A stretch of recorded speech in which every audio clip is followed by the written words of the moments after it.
बिस्मिल्लाहिर्रहमानिर्रहीम। Respected parents and dear students, I am doctor Mudassar Manzoor. मेरा ये मानना है कि हर स्टूडेंट कहीं ना कहीं किसी न किसी तरह से तारे ज़मीन पर मूवी वाले इस बच्चे की तरह सुपर स्पेशल होता है, जिसमें कुछ बेसिक वीकनेसेस होती हैं और अगर उन वीकनेसेस को प्रॉपर गाइडेंस के थ्रू ओवरकम कर लिया जाए तो वो अपनी ज़िंदगी में बहुत आगे बढ़ सकता है। मैं एक वर्स्ट स्टूडेंट भी रह चुका हूँ और मैंने हर वो मुमकिन गलती की जो कि कोई स्टूडेंट कर सकता है, और वर्स्ट स्टूडेंट से बेस्ट स्टूडेंट के जर्नी में मैंने अपनी ज़िंदगी में बहुत कुछ सीखा और वो मैं चाहता हूँ कि आपको भी सिखाऊं ताकि आप अपनी गलतियों की बजाय मेरी गलतियों से सीख सकें। तो इसी सिलसिले में मैं वक्तन फ़वक्तन आपकी गाइडेंस के लिए, ट्रेनिंग के लिए वीडियोज़ क्रिएट करता रहूँगा और इंशाल्लाह आप देखते रहेंगे। तो आज की वीडियो है एक परफेक्ट स्टडी रूम ऑर्गेनाइज़ करने के हवाले से। अगर आप नहीं जानते कि एक परफेक्ट स्टडी रूम कैसा होता है और उसमें कौन से बेसिक इक्विपमेंट्स होते हैं तो डेफिनेटली ये वीडियो आपके लिए है, इसको आखिर तक देखिएगा। एक परफेक्ट स्टडी रूम की बेसिक रिक्वायरमेंट्स डिस्कस करने से पहले, आपको बताने से पहले ये देखते चलें कि आपको एक आइडियल स्टडी रूम चाहिए क्यों। First reason, subconscious mind trigger. जब आप डाइनिंग टेबल पे बैठते हैं आपको ऑटोमेटिकली भूख लगना शुरू हो जाती है। जब आप बिस्तर पे लेटते हैं आपको ऑटोमेटिकली नींद आना शुरू हो जाती है। अगर आप एक अपने लिए स्टडी प्लेस ऑर्गेनाइज करते हैं तो जैसे ही आप उस स्टडी रूम में एंटर होंगे ऑटोमेटिकली आपका सबकॉन्शियस माइंड आपको स्ट्रॉन्ग ट्रिगर देगा कि you have to study now, अब आपका पढ़ने का टाइम है। ऑटोमेटिकली आपका सबकॉन्शियस माइंड आपको स्टडी के लिए ड्राइव करेगा। Second reason, uninterrupted study.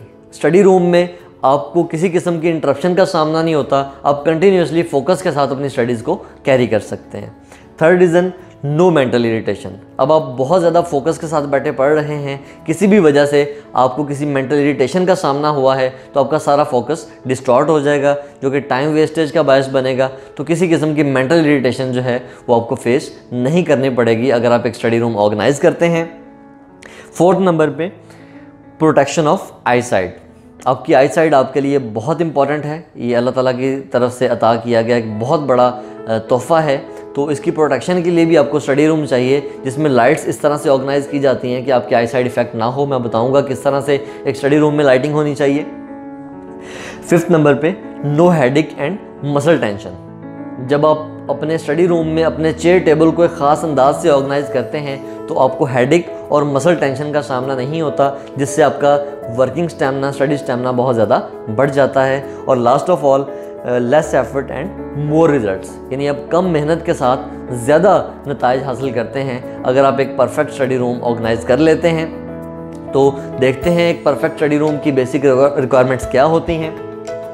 First of all, सबसे इम्पॉर्टेंट चीज़ वो है bright LED lights.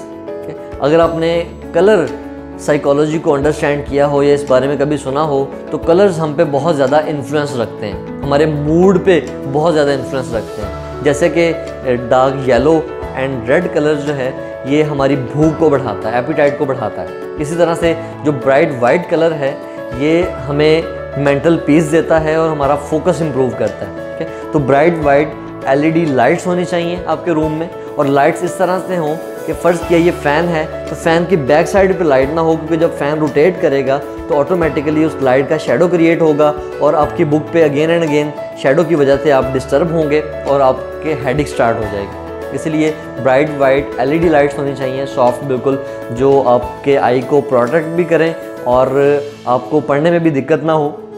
Second number पे, नो नॉइस। आपका रूम इस तरीके से होना चाहिए कि उसमें बहुत ज़्यादा नॉइस ना हो, टीवी वाले कमरे के साथ ना हो, या टीवी लाउंज जहाँ पे फैमिली अक्सर गेट टुगेदर करती है, बैठती है, उसके बिल्कुल साथ आपका रूम नहीं होना चाहिए, थोड़ा सा आइसोलेटेड प्लेस पे हो। थर्ड नंबर पे, जैसे कि मैंने बताया कि कलर्स हम पे बहुत ज़्यादा इन्फ्लुएंस रखते हैं, इसीलिए स्टडी रूम के कलर्स जो हैं बिल्कुल ब्राइट वाइट या लाइट ग्रेश भी आप यूज़ कर सकते हैं, लेकिन प्रेफरेंस वाइट को रखें। वाइट कलर से आपका फोकस इम्प्रूव होता है। फोर्थ नंबर पे, नेचुरल डे लाइट। आपके स्टडी रूम में नेचुरल डे लाइट लाजमी तौर पे एंटर होनी चाहिए।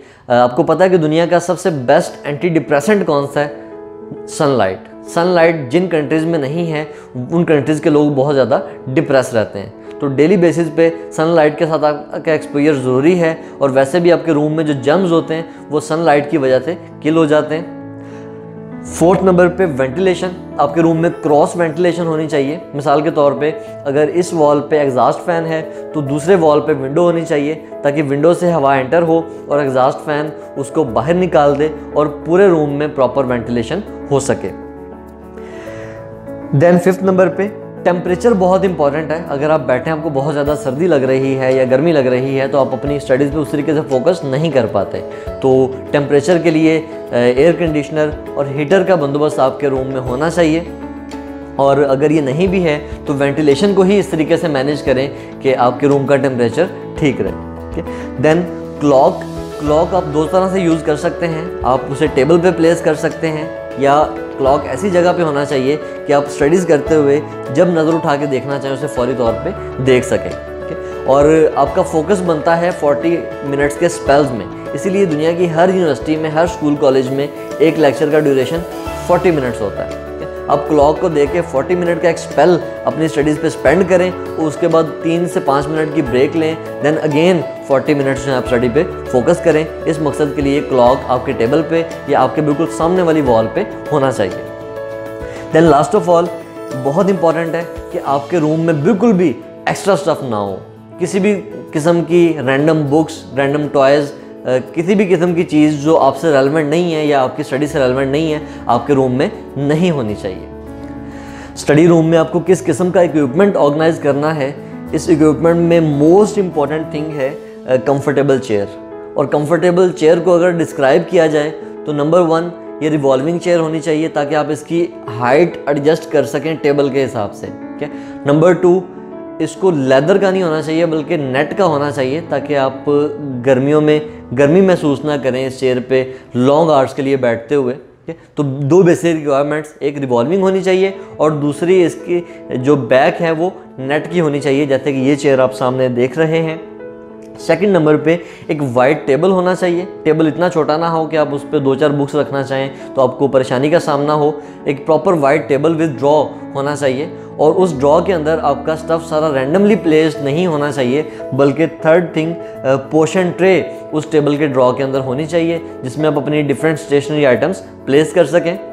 और पोर्शन ट्रे की जगह आप स्टेशनरी होल्डर भी अपने टेबल पे प्लेस कर सकते हैं, जिसमें सारी आपकी पेंसिल्स, पेन और डिफरेंट इक्विपमेंट जो आपको स्टडीज़ के दौरान चाहिए होता है, जैसे कि हाइलाइटर, वो सारा आप उसमें प्लेस कर सकें और इजी टू एक्सेस हो। यानी ऐसा ना हो कि जब आप पढ़ने बैठे हैं तो आपको कभी हाइलाइटर के लिए उठना पड़े, ढूंढना पड़े, कभी लेड पेंसिल के लिए आपको अपनी जगह से उठकर उसको सर्च करना पड़े। देन डस्टबिन आपके टेबल के नीचे होनी चाहिए, ताकि आप रैंडमली कागज़ या डिफरेंट जो स्टफ़ है एक्स्ट्रा जो आप वेस्ट करना चाहते हैं उसको रैंडमली रूम में ना फेंकें। इस मकसद के लिए डस्टबिन ज़रूरी है। देन बुक शेल्फ होनी चाहिए, जिसमें आप अपनी सारी हेल्पिंग बुक्स रखें और अपने स्कूल कॉलेज से आके बैग भी वहीं पे प्लेस करें। और फ्लोर सीटिंग भी होनी चाहिए। एक बेबी टेबल के नाम से आपको मार्केट से टेबल मिल जाता है, या आप इसे खुद भी वुडन बनवा सकते हैं।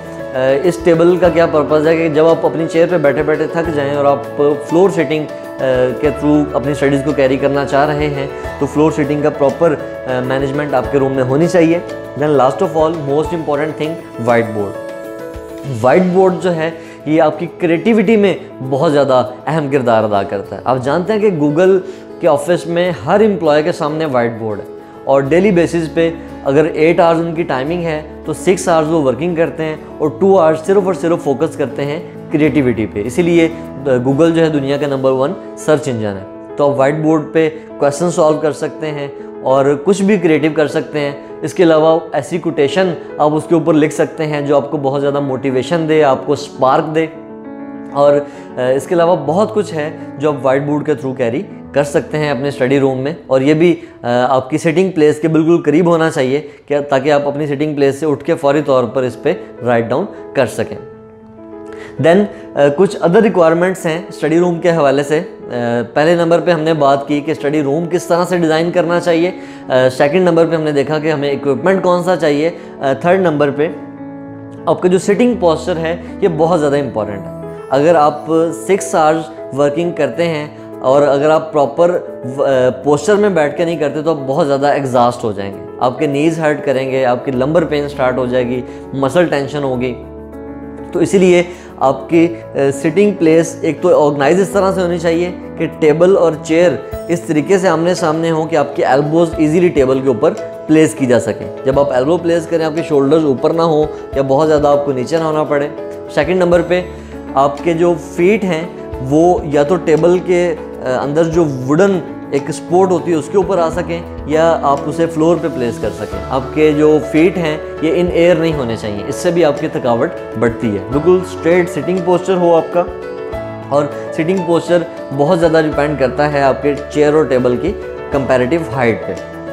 सेकंड थिंग, आप टेबल पे बिल्कुल भी मैस ना क्रिएट होने दें। आपके टेबल पे सिर्फ और सिर्फ एक बुक होनी चाहिए और वो बुक जो आप इस वक्त पढ़ रहे हैं। अगर एक सब्जेक्ट की आपने बुक रीड कर ली है उसको आप शेल्फ में प्लेस करें, सेकंड सब्जेक्ट की बुक आप अपने टेबल पर रखें। इससे क्या होगा, आप बहुत ज़्यादा फोकस्ड रहेंगे, आपका माइंड डिस्टॉर्ट नहीं होगा। ठीक है। और थर्ड थिंग, वाटर बोतल आपके रूम में लाजमी तौर पे होनी चाहिए, क्योंकि वाटर बोतल के बगैर जब आपको प्यास लगेगी आपको बार बार उठना पड़ेगा, फिर दोबारा आप एक्सेलरेशन लूज़ करेंगे।